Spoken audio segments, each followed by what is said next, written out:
Hello everybody, I just wanted to make this video real quick for you of what all your home color kit is going to look like.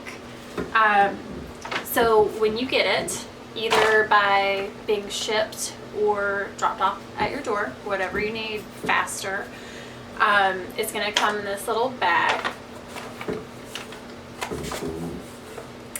And you're going to have all of the supplies that you need for this.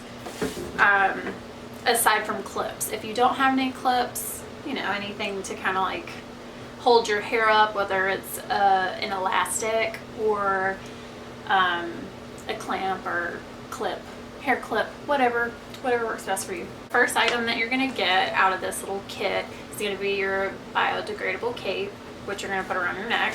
2 gloves, one for each hand. And then you're going to get one of these Oway bowls and then an Oway brush to apply the color. And of course, you're going to get your color and your developer. I'm going to have them labeled for you and you're going to just mix them. They're already pre-measured for you, so the hard part's taken out. And they're also formulated to your specific needs. And then I'm also including 2 more containers. One is going to be shampoo and then the other one's going to be conditioner. So these are your after color shampoo and conditioner that I use in salon just to bring your hair back down to its natural pH level. So I have 2 free goodies for you. One of them is the Materia, Oway's Materia. It's just a bar soap. It's amazing. I absolutely love it. A lot of the times what I'll do, cut the amount that you need. It'll last even longer. And then a nice little Simply Organic lip balm. So I just figured those would be some nice little treats to look forward to. So again, I'm going to be delivering these based on the order. Just let me know and I will give you the pricing for it. So I can either ship this to you or drop it off at your house. Just let me know. And yeah, so hopefully this will kind of help you in the meantime. These kits are really awesome for all of my people that need to cover the roots, especially if you have grays, or I mean, even if you just have new growth and you need to cover it as well, that's totally fine.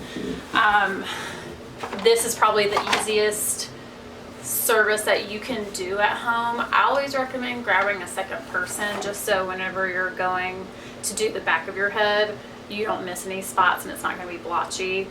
I will tell you everything that you need to know, so you shouldn't be nervous. Just be very thorough, take your time. All of this is made for you, so there really can't be any error unless you just don't saturate the hair enough.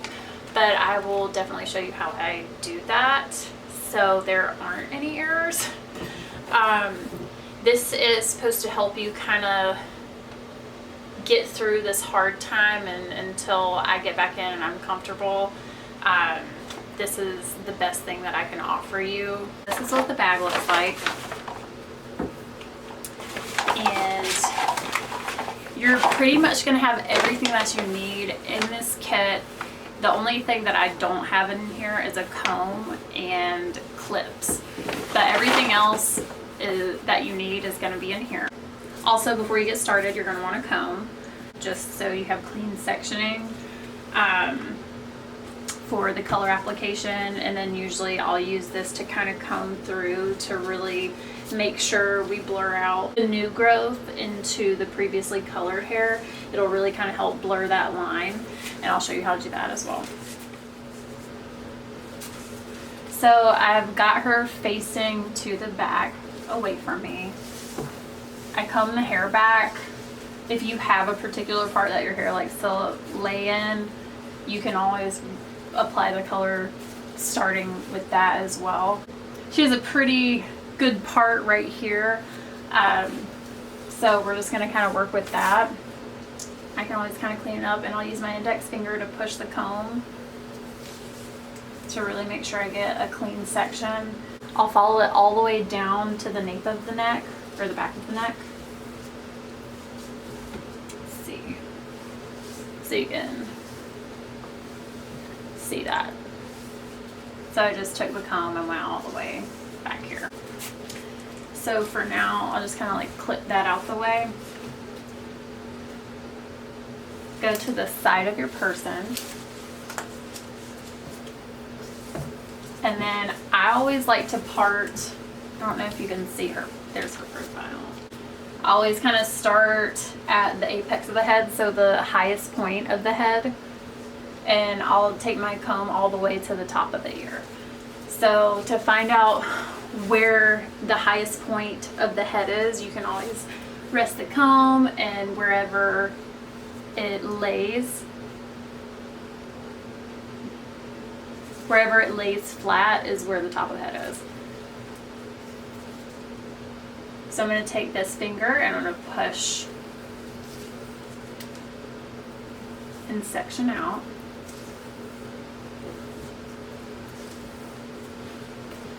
Until you get to that top of the ear.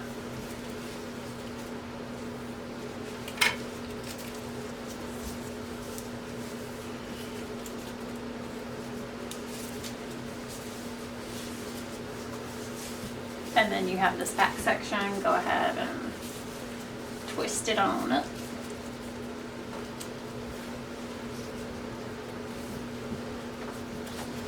And then we're gonna section off on the other side of the head as well.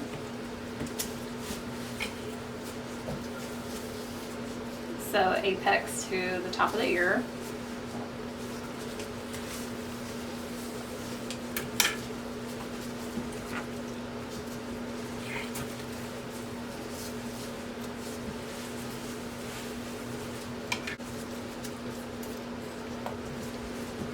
Alright, so at this point I've got her sectioned off into 4 sections. This is literally one of my favorite color brushes ever. So you can kind of see where the product, it's able to hold product a little bit better, more than other brushes. So it has 2 rows of bristles just to really hold the color well, so you don't have to dip back into your bowl a ton. So just be aware there's a lot of product that gets stuck up into these. But I really like that. It should be mixed up really well. It's going to have this kind of consistency. I usually wipe off the excess.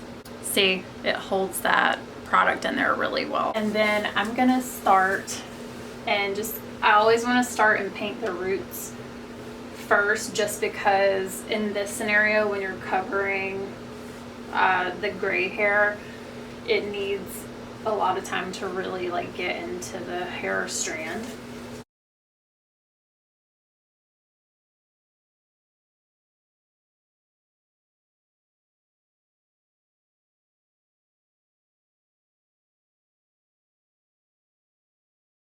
So just make sure that when you're painting, you're really getting that, and to blur any kind of line, I usually take my brush.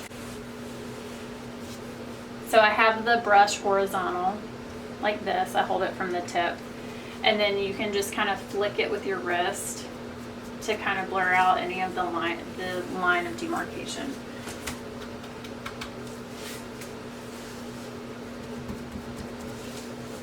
I always recommend starting off with the front of the face, just to make sure that it has the longest amount of time with the color on it, to really make sure it gets saturated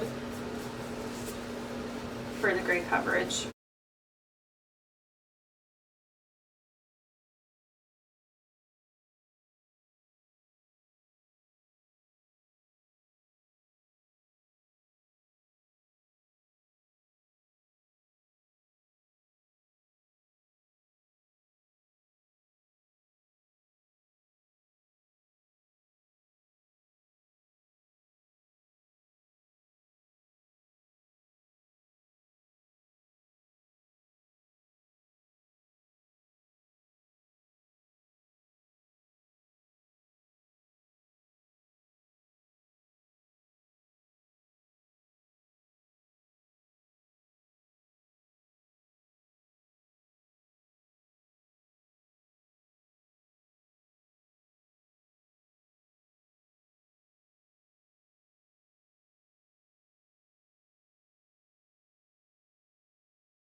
Alright, so now that I have those sections applied, so I usually will start in the back for easy application process. I usually will start from the nape of the neck and work my way up just because it's less mess. So I'll go through and I'll take about 1/4 of an inch to a 1/2 inch subsection to really paint in those roots to make sure I am saturated and I'm covering those grays. And then I'll drop down and paint the new growth.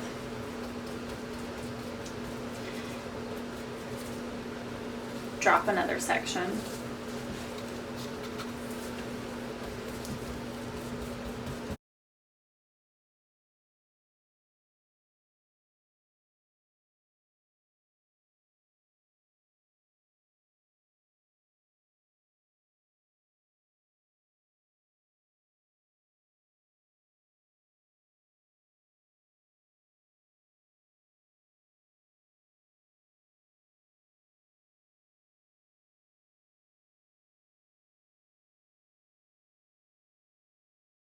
So one section done. Alright, and then I'm on the other section of the back.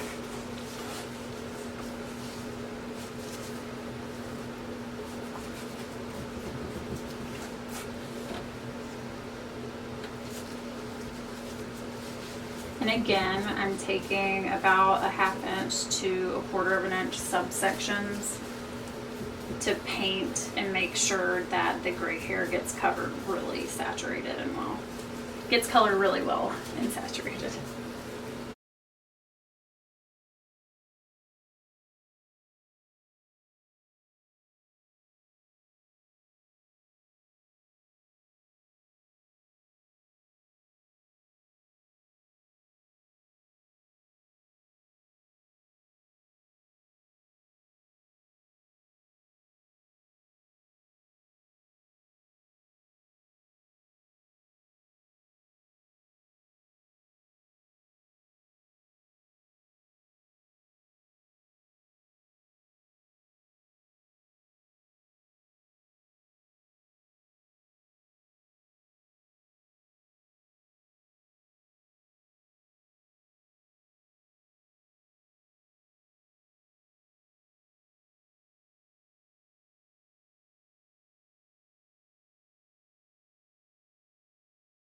Got this section done in the back. And then usually, just so the color is not like totally in your face, instead of taking horizontal sections like this, I do vertical going down this way. So every time that you are painting on the color, you're pushing it back, paint, paint, paint, another section, paint, paint, paint. And so whenever you're processing, all the hair is pushed back and it's not in your face and getting all annoying.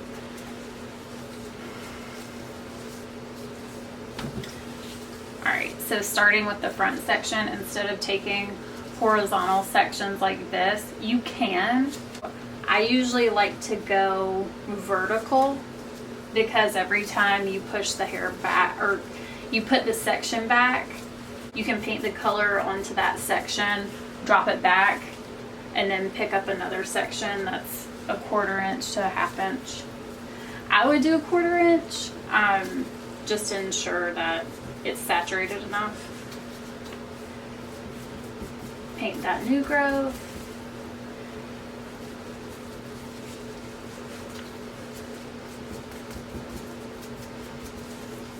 And then since this is already covered, it's pretty good, but I usually always like to take my brush and just make sure that it's really in there and you get it super good.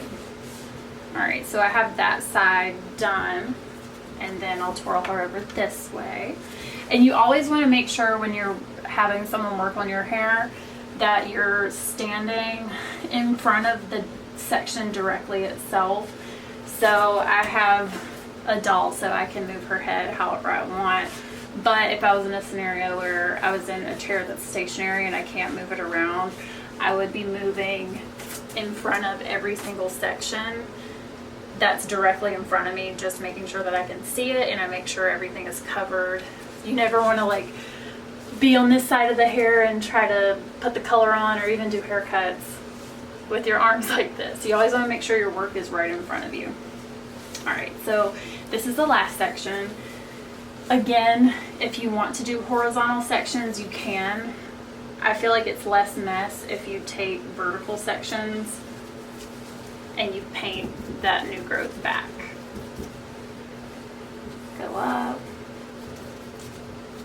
paint back.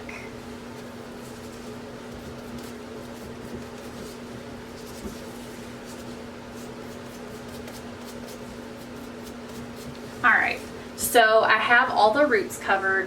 One of the things that I usually like to do just to ensure that the color is blurred into the previous color is I'll take the brush and again with it horizontal and just kind of sweep it back just to soften any lines.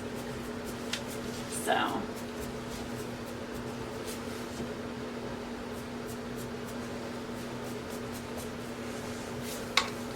and then once you get that all the way through, I like to get my comb, and I always like to do the wide side. You don't want to do the smaller teeth because it can tangle the hair and possibly like yank it out. Not good. So use a wide tooth comb, or if you have a comb that has wide teeth or narrow, use the wide side. And so I'll go through and just kind of comb into it. And this will kind of help make sure that the color is really distributed evenly.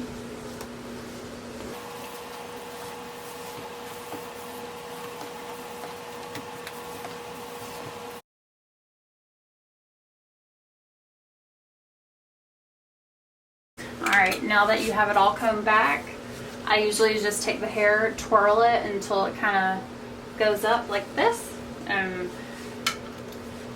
take a clip, secure it, and to ensure that it processes well, I also include a processing cap, which I'll put over the head. Always make sure to get it right above the hairline just so I don't cause any stainage. So this is how she looks. She's going to process for about 30 to 45 minutes. To me, the more resistant the gray hair is, more than likely you're going to want to let it sit for 45 minutes and then do a scratch test. And I'll show you what I mean by a scratch test. Scratch it to make sure that it's covered and really kind of get the product off there just to see if it's still a little bit shiny or it looks sheer. Let it keep processing. If it looks like the rest of the hair, you're good to go and you can go ahead and rinse. After the 30-45 minute mark is done, you go back, do the scratch test, and then if it's still sheer or you can still see like that sparkliness of the gray hair, let it sit on for a little bit longer. I would check it about every 5 minutes if it's still being kind of stubborn and resistant. But once it's fully covered, you're going to go into your kit and you're going to have your shampoo and you're going to have your conditioner. And this is the aftercare. Really make sure you get in there really good and get the product off. And then you can use the conditioner. If you want to let it sit in the hair for up to 5 minutes, you can. It's nice and moisturizing. It'll also bring your hair back down to its natural pH level. And then towel dry and you're done. I hope these home kits can help you get some kind of normalcy in your life, especially since we don't know when the reopen date is. I don't know when I'm going back. I'm only going to go back if I have all the supplies that I need to follow all the regulations and feel safe. So just be patient with me. I hope you all are doing well. Thanks for being so patient, and I will see you soon. Bye.